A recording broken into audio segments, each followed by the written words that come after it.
નમસ્કાર દર્શક મિત્રો, કરુણા ટોક્સમાં આપનું સ્વાગત છે. વંદે ગૌમાતરમ. દોસ્તો, આપણા જે દેશી મહિના છે એમાં ચૈત્ર મહિનો એટલે કે જ્યારથી ઉનાળો શરૂ થઈ જાય એ મહિનો.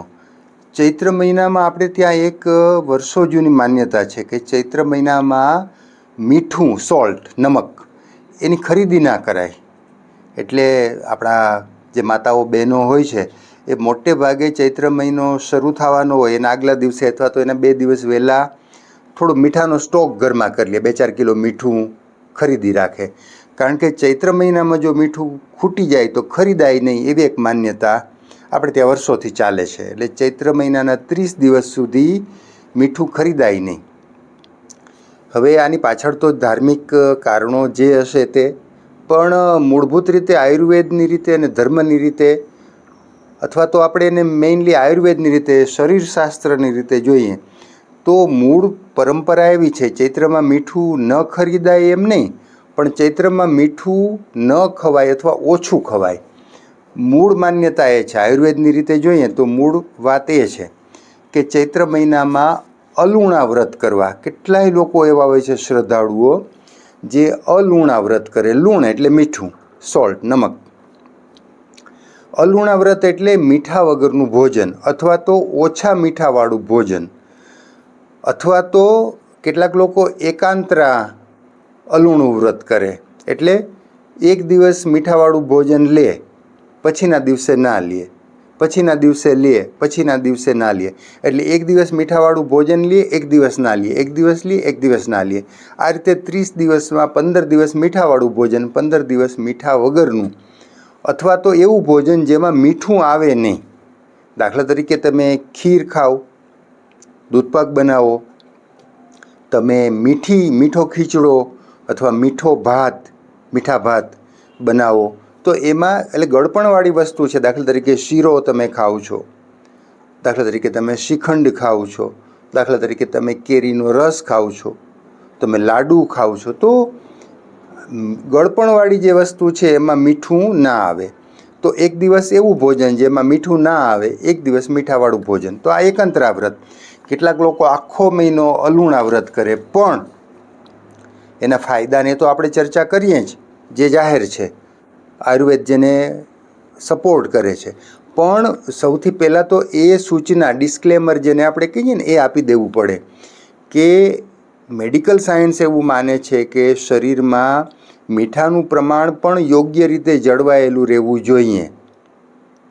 મીઠું ખૂટી જાય શરીરમાં, ઘટી જાય, એ પણ સ્થિતિ સારી નથી. એટલે સોડિયમની કમી ન થવી જોઈએ શરીરમાં. એટલે તો એ આપણા શરીરના બંધારણને, આપણી તાસીરને, આપણી પ્રકૃતિને ધ્યાનમાં રાખીને આવા પ્રયોગો કરવા જોઈએ. માત્ર માન્યતાઓને કારણે કે ધાર્મિક શ્રદ્ધાને કારણે આપણે કરીએ તો બરાબર છે, પણ એ પણ જોવું પડે કે સાવ એવું ન થઈ જાય કે આપણા શરીરમાંથી સોડિયમ ઓછું થઈ જાય, શરીરમાંથી મીઠું ઓછું થઈ જાય, મીઠું ખૂટી પડે, તો એ પણ યોગ્ય નથી. કારણ કે access of anything is poison. કોઈ પણ વસ્તુનો અતિરેક છે ને એ ઝેર છે. અતિ મીઠું ખાવું એ ઝેર છે, એમ અતિ મીઠું ન ખાવું, મીઠું બંધ જ કરી દેવું, એ પણ નુકસાન કરતા છે. તો મીઠું યોગ્ય પ્રમાણમાં શરીરમાં જળવાયેલું રહે એનું ધ્યાન રાખવું પડે. તો મીઠું 3 સફેદ ઝેર આપણે ત્યાં કીધા છે. 3 સફેદ ઝેર. સૌથી પહેલું ખાંડ, આ સફેદ ઝેર છે. જો એનો અતિરેક થાય તો મીઠું એટલે કે સોલ્ટ, નમક, એનો અતિરેક થાય તો એ ઝેર છે. હું ફરીથી અતિરેક શબ્દ ઉપર ભાર મૂકું છું. ખાંડ, મીઠું, અને ત્રીજું છે મેંદો. એનો અતિરેક પણ ઝેર છે. એટલે આ 3 સફેદ ઝેર છે. પણ ઝાઝી માત્રામાં લઈએ, રોજ લઈએ, અતિશય લઈએ. કેટલાક લોકોને ટેવ હોય મીઠું દરેક જગ્યાએ, રસોઈમાં જેટલું મીઠું આવે છે ભોજનમાં, દાળમાં, શાકમાં, રોટલામાં, જે પણ જ્યાં મીઠું ભળે છે રસોઈની અંદર, પાકી રસોઈમાં, ત્યાં એના પ્રમાણસર બરાબર હોય છે. શરીરને જેટલું જોઈએ એટલું જ આપણે એમાં નાખીએ છીએ. પણ જ્યાં જરૂર નથી, કેટલાય લોકો ગ્રીન સલાડ ખાય તો એના ઉપર મીઠું છાંટે, ચપટા ભરીને છાંટે, તો એ અતિરેક છે. કેટલાક લોકો છાશમાં મીઠું નાખે મોટો ચપટો ભરીને, તો એ પણ અતિરેક છે. કોઈ પણ વસ્તુ પર મીઠું છાંટીને ખાય તો એ રીતે ઉપરથી મીઠું લેવું, મીઠાનો અતિરેક કરવો એ યોગ્ય નથી. ખાંડનો અતિરેક પણ યોગ્ય નથી અને મેંદાનો અતિરેક પણ યોગ્ય નથી. હું કહું છું કે અતિરેક યોગ્ય નથી, પણ પ્રમાણસર જેટલું જરૂર છે એટલું કોઈ પણ વસ્તુ પ્રમાણસર લેવી જોઈએ. હવે અહીંયા ચૈત્ર મહિનાની આપણી જે માન્યતા છે અલુણા વ્રતની, તો એમાં પણ ફરીથી કહી દઉં કે જે લોકોને સોડિયમ ખૂટી જાય, શરીરમાં મીઠું ઘટી પડે એવી પરિસ્થિતિનું નિર્માણ આપણે કરવું નથી. એવું એ નુકસાન કરતા છે, એના પણ ઘણા બધા ગેરફાયદા છે. તો આપણે શરીરની તાસીરને, આપણી પ્રકૃતિને બધું ધ્યાનમાં રાખીને કોઈ પણ પ્રયોગ કરતા હોઈએ છીએ અને કરવા જોઈએ. હવે જાજુ મીઠું ખાઈએ તો એના ગેરફાયદા શું છે કે ભાઈ શરીરમાં બ્લડ પ્રેશર ક્રિએટ કરે છે, લોહીને થીક કરે છે, કિડનીની સમસ્યા પેદા કરે. આ બધું ઝાઝા મીઠાના ગેરફાયદા છે. પણ પ્રમાણસર મીઠું લઈએ, અથવા કેટલાક લોકો એકાંતરા અલુણું વ્રત કરે છે. મીઠું ઓછું કરવાથી શરીરને શું ફાયદા થાય?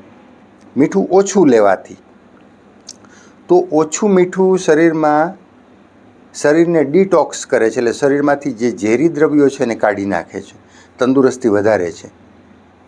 ઓછું મીઠું બહુ ઝાઝું લેવાથી નુકસાન થાય છે, પણ ઓછું લેવાના કેટલાક ફાયદા છે. તો શરીરને ડિટોક્સ કરે છે, પાચન સુધારે છે, એટલે કે ડાયજેશન આપણું વ્યવસ્થિત કરે છે. ઓછું મીઠું તાપમાન સંતુલિત કરે છે, શરીરનું તાપમાન સંતુલિત રાખે છે ઓછું મીઠું. કેવી રીતે? દાખલા તરીકે અત્યારે ઉનાળો ચૈત્ર મહિનો છે, તો સ્વાભાવિક છે કે હમણાં તો થોડું માવઠા જેવું વાતાવરણ હતું, આગાહી હતી, વાદળા થતા હતા, એટલે તાપમાન 35, 36, 34 ડિગ્રી જેટલું હતું. પણ હમણાં જેવું વાદળાનું વાતાવરણ પૂરું થશે, માવઠાની આગાહી પૂરી થશે, તાપમાન સીધું 40, 41, 42, 43, 44, 45. સૌરાષ્ટ્રના અનેક વિસ્તારોમાં ચૈત્ર વૈશાખ દરમિયાન 45 ડિગ્રી તાપમાન થઈ જાય છે. 40થી વધુ તો લગભગ ઘણી જગ્યાએ હોય છે, દરિયાકાંઠાને બાદ કરતાં 40 ડિગ્રી તાપમાન તો હવે સામાન્ય થઈ ગયું છે આપણે ત્યાં સૌરાષ્ટ્રમાં, ગુજરાતમાં. તો 40 ડિગ્રી જેટલું તાપમાન દિવસનું હોય, બપોરે હોય. રાતનું ઘટીને 25 ડિગ્રી આસપાસ આવી જાય, 22, 23, 24, 25. તો બે તાપમાન વચ્ચે એક જ દિવસમાં 24 કલાકના બે તાપમાન વચ્ચે 15 ડિગ્રી કરતાં ઝાઝો તફાવત, 20 ડિગ્રી જેટલો તફાવત રહે. સવારે 45 જેટલું, રાતનું 25 જેટલું. તો આ બે તાપમાન વચ્ચેનો તફાવત છે ને, એમાં શરીર આપણું એની વચ્ચે સેન્ડવિચ થઈ જાય છે. બપોરે બહુ તાપ, રાત્રે તાપમાન ઓછું, બપોરે બહુ તાપ, રાત્રે તાપમાન ઓછું. તો આ પરિસ્થિતિમાં શરીરને સંતુલિત રાખે છે ઓછું મીઠું. શરીરમાં ઓછું મીઠું જાય તો એ તાપમાનને સંતુલિત રાખે છે, ગરમીથી તમને રક્ષણ આપે છે. પછી એસિડિટીમાં પણ રાહત થાય છે ઓછું મીઠું.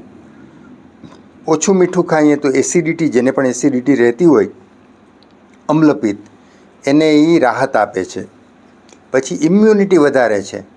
વધુ મીઠું ખાવાથી ઇમ્યુનિટી નબળી પડે છે, પણ પ્રમાણસર મીઠું ખાવાથી ઇમ્યુનિટીમાં સુધારો થાય છે, રોગ પ્રતિકારક શક્તિ વધે છે.